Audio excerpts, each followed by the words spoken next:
चला चूल्हा वाला पूजा ये नहीं हुआ पूजा। आज के चूल्हा उधर पूजल जाला, मीठा कुछ बनावल जाला, जाना तारू? अच्छा दीदी। हाँ यही से लिपोत के हम छोड़ देनी है कि भोरे ही निपोत देनी है कि चलो निपोत देते नहीं है तब तक छोटकी नहा ली और बाद पूजा उजा करवा दे। चूल्हा छुआवे की रस्म होला ना, कुछ मीठ बनावे के पड़ी तो खीर उर बनी, पूरी उड़ी बनी, सब तारे के बनावे के होई तभी ना हितना लोग खई हन। ठीक बटे दीदी, हम बना देव सब। फिर पूजा उजा होई। चलो तो चूल्हा पूजा हाई ला, हाई जल भी ला के रख लेने हाई ला। चलो कहाँ जाने दीदी जी, कहाँ बड़ी? पहले जाने से घुमा के गिरा दो फिर करी हो। ए छोटको। हाँ दीदी जी टिकवा देलू।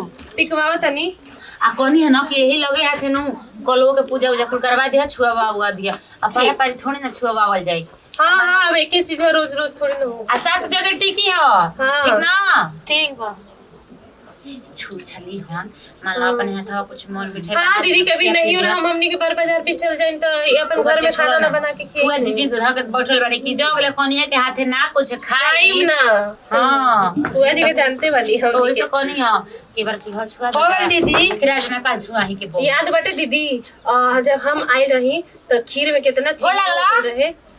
आचार से खाली हाथ ना गोला गजला आचार से ला कह द कि जैसे घर में नहीं वही तरह धल लक्ष्मी भर रही हैं। हाँ हो अपन निमन से निमन जगह तो गोड़ा और लागला तो का कहे के बा अरे खुश रहो सदस्य भागन रहो। खुश रह जीव जंगल भगवान बनल रह जल्दी हमनी के बड़की माई बनावो। हाँ अभी है ना सपना रह गइल बाटे अतनी नीमन से बनवाई है काहे कि जाना तारू फुआ जी के जनी तो ना मनी टसमा से होई नु तो पूरा घरे उठा ले बेली। आ जब ना पूछी तो हमसे पूछी ह पूछी हमनी के तबानी हमनी के टाइम में तो केहू ना रहे। उन लोग के मुंह पे मत कुछ बोली है ना तो आगे जा कहे ना बिना फुआ जी जाना तारू हमर बियाह में हम आई रही तो सब्जी बना क्या हो के भौजी, क्या करते हो? तो देखनी तो औरत के भैया, बाप रे बाप। डाल ले रही ओ तो कम से कम चश्मा उतार ली ही मेहरारू वाला बहनी लगाता इससे तैयार होल बनी ना चश्मा मार के लगा तो फिर दूसरा पल तुहारी उतरे वाला बटे। अरे भाभी ऐसा मत क्या करो तारी चूल्हा पूजा होता नहीं रवा का लुटे नहीं है चाची। अही ये दादा अरे भेणु बाबा के चूल्हा पूजा ये पहे दादा अभी चूल्हा पूजा नहीं है देख के पीछे लोग था के घूमत चलो तारी अरे का भौजी कहीं ना जिए दे बोलो तो हम लोग के हमनी के नहीं जी दे रहा है रतिया में चटाओ तो वो का अरे दीदी वही चल आए कौन चटनी चटाओ तो के आगे पीछे डोल चलता ना दीदी जी रात में हमने को डिस्टर्ब करे जाते नहीं का तो हर तरह की एकदम तहनी लोग परेशान के लिए बड़ू क्या हो हां बोला नहीं सब कोनो बात नहीं बा। तो कैसन बात बा? ओ यही ना खीर बनवा दिया आ सूजी के हलवा आ आलू के भुंजिया बनवा दिया आ पूरी तंती 10 ना आलू दम करवा देता नहीं अब पूरी आलू दम खाए खाती हो भुंजिया बार रही तो हलवा वो पति आ जाई हल्दी कहता नहीं देखो तो को वो बोला तो नाश्ता बुझा ताकि इंदर भाई आवता कि क्या हां पूछे हार पहले वाला वाले के कितना उठी जा हां ए तो ना को पहले जवाई के गे एहू से कुछ जाई ना दीदी का कलवा आई तो फिर जाई नु उनका सबसे शॉर्ट पैंट उनकर भाई वाला के दियाई नु बना परल बा कतना कपड़ा लाता कुल सेटे परल बा वही में से एगो दुगो दे दे का कह जे ठीक है चल जा घर में जा हम जाते दुकान मार मिठाई भी खरीदने को पड़ी कपड़ा लता देला से थोड़ी नहीं मन से तनी आई लोटो धालो नलवा पूछ दिया पे करी खीरा में आधा किलो दूध में हो जाए सब आधा किलो में ना होई आता ना हो मो दुगो फुगा बाड़ी जा दुगो हम नहीं जाऊ दुगो मरदा मोगी कुल मिला के 10 गो आदमी ये बाड़ा अजी तो खाए वाला के पेटवा रो बांध देम का गजब बात करतानी 1 किलो ले तो हो जाए अब हां 1 किलो में 1.5 किलो पानी मिला देम हो जाए चली हो गई नु रोके के कंजूसी छुटबे ना लोग करी ना एकदम ना गोइठा में घी सुखावत आरु जे जनलु जे बच्चिया हमरा नहीं के आधा किलो खीर में पूरा गांव के खिया देत रहनी आ तू लोग से 10 आदमी नहीं खम खात जतने तू लोग के मिलत उतने खोजत आरु जा नहीं हर दुल्हन आइल बिया मजा आई आज ओकर हाथ के कहां बाड़ी रात कुल मिली अरे कोनो देखातो नहीं खे कहां कुछ का भेल बाबूजी कहां तने तो लुकाई लाली हर तुम दिखावा नहीं करती के पास रही का है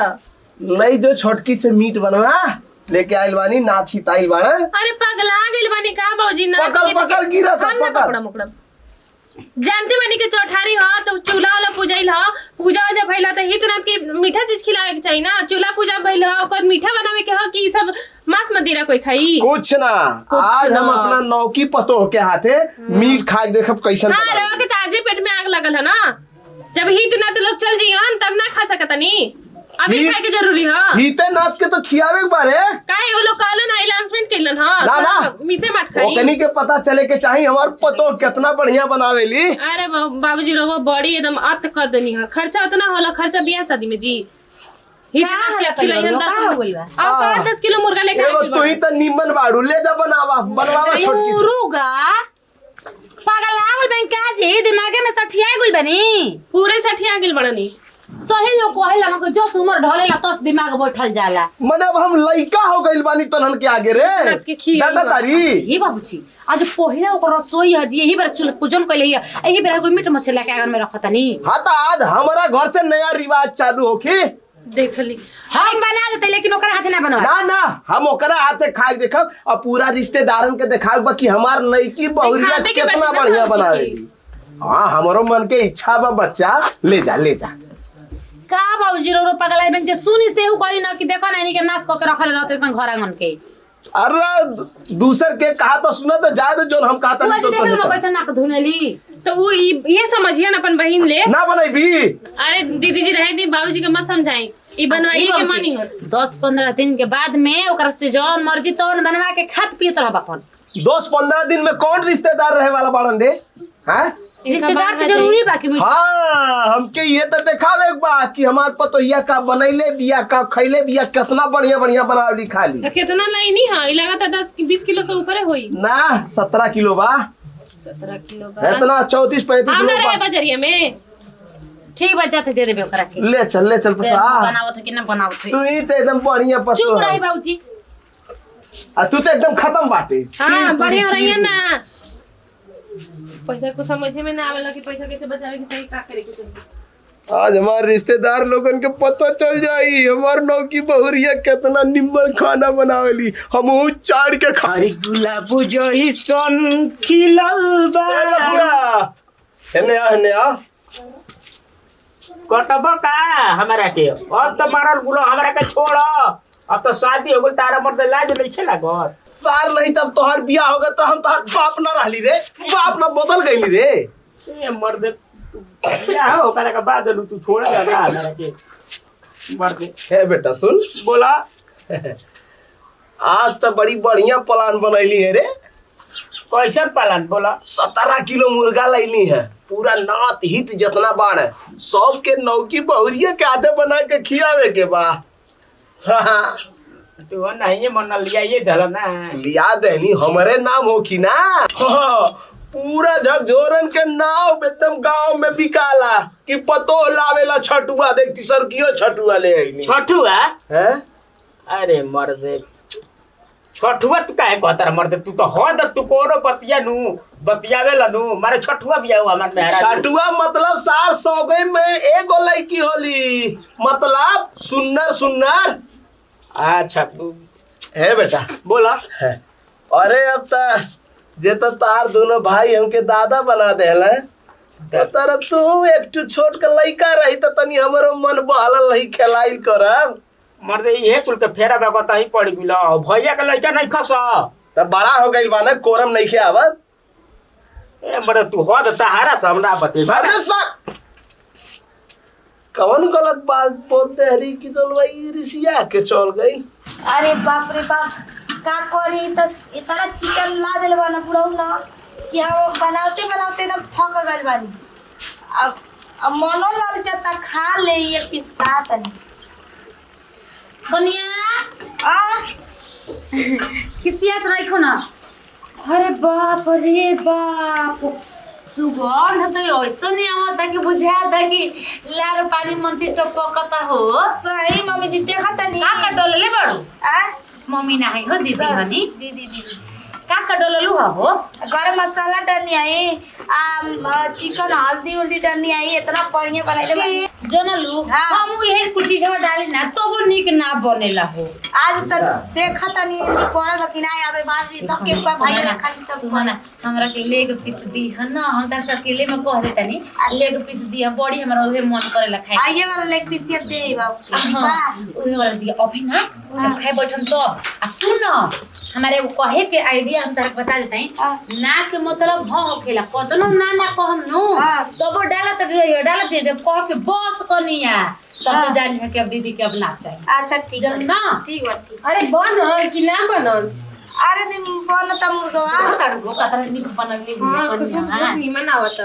आ कतना निक बनावत है। हाँ हम न तो ये कुछ जो डाले न तो वो बुझाला कोई तो हो खबे ना करला बनाओ बनाओ करी। अरे मन के होला रो, मन से ना बनाओ। ए भाई ए ला ला ला दूध आ ही राधा अरे अजी बाबूजी करे कितना तक लेके बने अपने पहले के दौरा दो दस तनी चिखल जा हो ये देखो बाप रे बेटा हुआ के दादा खाई खाती तरह काहे बने नहीं बनता कितना दौड़े हाँ हां पहले अपने अभियान पड़ा तो चलो जा ये साल बिगाड़त ये काला चलो चल जी बाबूजी दो जाओ तनी दो ना हो एक पीस हटी रोता तेरा रीच लागता ना कि का बताई मन करता कचुरिया कचुरे ए जो धक दाग दे अरे बड़ा नीक को गम करता हो मन करता मामा कतरते मन हमारी भीड़ सब छोड़ा गइल बेटे बनाओ के नहीं अब ढेर इतमत मिजाज मत खराब करना तो हम को जतन दो एक पीस मिजाज खराब कर देनी आई बना तनी केले छोड़ दे वाले बनाओ खाती आ थरिया ले मुझे सुआवत न कि हमके दो